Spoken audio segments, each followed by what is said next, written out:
ask you, you're from a different part of the world, but let me ask you the same question. What were the key issues that coalesced your group? Well, my group is actually a very small group, Larry. Linchpins of Liberty is an American leadership development enterprise, and our motto is to challenge the imagination of the rising generation. We actually mentor high school and college students in conservative political philosophy, and we do this on a one-on-one basis, almost like mission work. Well, you don't sound very subversive to me. Why'd the IRS target you? I mean, what's so subversive about that? That's downright American. I mean, actually, it's downright bipartisan. Yeah, it's interesting. Not only is it not subversive, but we also have a different motto. We are 501c3, or our application was for a 501c3 as an educational organization rather than a C4.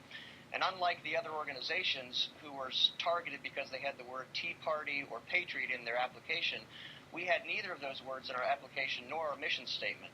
But Larry, I think the one thing that connects me with the other organizations is that we share a common idea, and that is we reject the expansion of the federal government beyond its legitimate authority. And if you said that, is that where they targeted? Did they question you about that? Did they ask you who believes that, what speeches, what books you read, who showed up at the rallies? In other words, that last part sounds pretty free market subversive. I like the free market, but I'm saying, is that where these IRS bureaucrats went after you?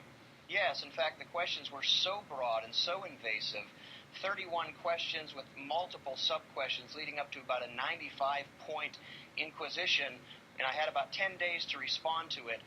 Even, and consider again that I work with young people, I work with high school and college students, and the IRS asked me to identify those students and to tell them in detail what I am teaching the students. Identify them by name? How else do you identify them? It sounds unconstitutional to me. Absolutely, it's unconstitutional, which is why we got the ACLJ involved since February or March of 2012. And until last week, it had been proceeding through a normal legal process, and then we got the weak and incomplete apology by the IRS. George Rodriguez, were you asked to identify your followers, your members, by name? Yes, we were asked not only that, but who attended our meetings, where our meetings were held. We got a questionnaire that was longer than the one that he's talking about. We got one that was about 50 pages that had extensive questionnaires on it. And the thing that we've got to remember, Larry, is that the movement, the Tea Party movement, and we have the name of Tea Party, so I mean they singled us out very quickly. The thing that we've got to remember is that the vast majority of people that were involved initially were mom and pop folks, ordinary citizens that were not used to the rough and tumble politics. So when the IRS came cracking down, many of them became discouraged, dissuaded, and scared. And I think that was the intended consequence that the IRS had. Sure, it was threatening, bullying. That's what they're doing. They're threatening and bullying. Yes. And, let me just ask you: did you finally get your exemption status? After 18 months, yes, we did.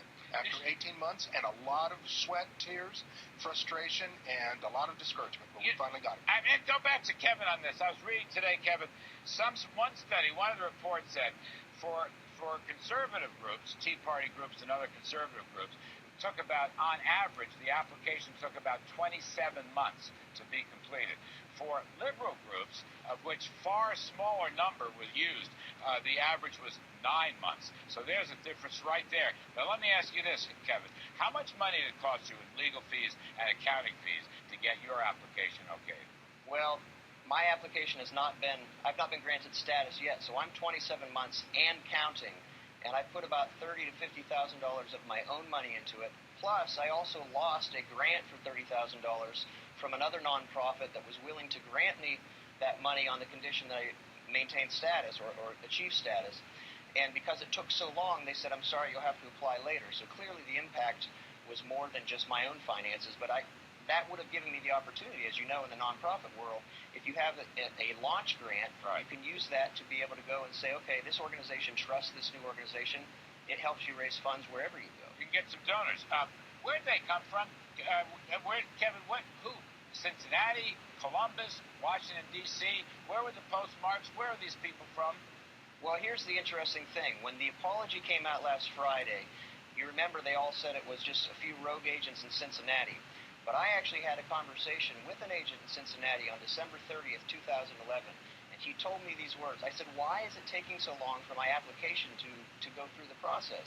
And he said, we have been waiting on guidance from our superiors as to your organization and similar organizations. Superiors in Washington, D.C.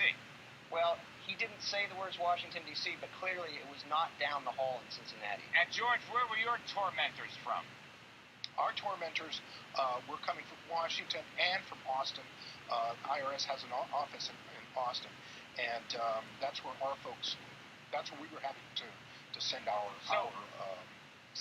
applications. So when the facts are ultimately known, if they are ultimately known, we are going to find out that there are more IRS agents coming from more cities and towns and parts of the country than anyone's willing to let on.